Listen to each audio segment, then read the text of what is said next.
সামিয়া, আমি চলে এসেছি। আরে বাবা, কি করছিস?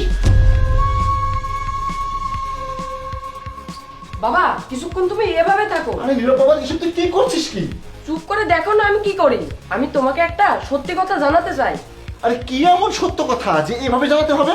বাবা একটু ধৈর্য ধরো না। এই কে এসেছে রে? আম্মু দেখো আবারও দাদি চলে এসেছে। এ আবারও চলে এসেছে?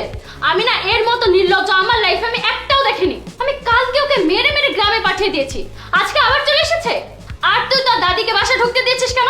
তোকে না বললাম কালকে ট্রেনে তুলে দিয়ে আসতে?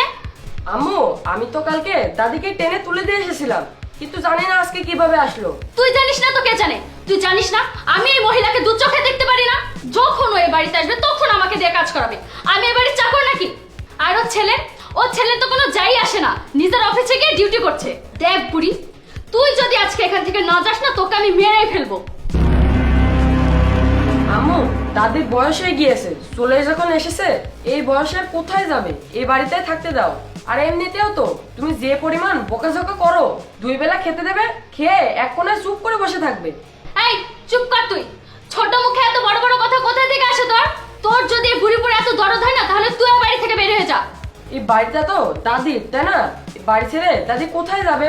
আমি যতদিন এই বাড়িতে এসেছিলাম না ততদিন এই বাড়ি ছিল এই বুড়ির। এখন আমি চলে এসেছি, তার মানে এই বাড়িটা এখন আমার।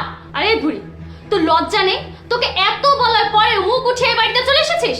শোন, এই বাড়িতে তোর কোনো জায়গা নেই, যা এখান থেকে। ঠিক আছে, আমি দাদিকে বাইরে রেখে আসছি। যা, আমার চোখের সামনে থেকে তাড়াতাড়ি নিয়ে চলে যা। ছি সামিয়া, ছি। আরে জাহিদ, তুমি বাসা কখন আসলে? আরে তোমাকে বলিসনি তোর বাবা বাসায় এসেছে? আমি তো ভেবেছিলাম তোর দাদি এসেছে। আমাকে মিথ্যা বললি কেন? এইটা তাহলে তোমার আসল রূপ? আমি যখন ব্যবসার কাজে বাইরে গিয়েছিলাম তখন তো তুমি এরকম ছিলে না। আর তোমার সাহস কি করে হয় আমার মায়ের সাথে খারাপ আচরণ করার? তোমার সাহস তো কম না, তুমি আমার মায়ের সাথে খারাপ আচরণ করো। তুমি আমার মাকে এই বাড়ি থেকে বের করে দাও। আমি কি করব বলো? তোমার মা তো আমার জীবনটা জাহান্নাম বানিয়ে দিয়েছিল। সব সময় এটা কর ওটা কর, আমাকে কাজ করতেই হয়। ও আচ্ছা, তাই? এই সেম আচরণটা যদি তোমার মা বাবার সঙ্গে তোমার ভাবি করে তাহলে কেমন হবে? তোমার কাছে আমি এইটা আশা করিনি। আমি এক্ষুনি গ্রামে যাব, তারপরে আমার মাকে ফিরিয়ে আনবো, তারপরে আমি এই বাসায় পা দেবো। জাহিদ, তুমি কোথায় যাবে? এতদিন পর বাসায় এসেছো, এত জার্নি করেছো, বাসায় একটু রেস্ট নাও। এখন তো আমার লজ্জা লাগছে তোমাকে আমার স্ত্রীর পরিচয় দিতে। আচ্ছা, এই সব কথাবার্তা যদি তোমার মা বাবা জানে তাহলে কি হবে বলো তো? আর একটা কথা কান খুলে শুনে রাখো, যেই মেয়ে আমার মাকে সম্মান করতে জানে না তাকে আমি 1 মিনিটের জন্য আমার এই বাড়িতে রাখবো না। আমি আমার মাকে এই বাড়িতে নিয়ে আসবো, তারপরে তুমি চুপচাপ আমার মায়ের পা ধরে ক্ষমা চাইবে,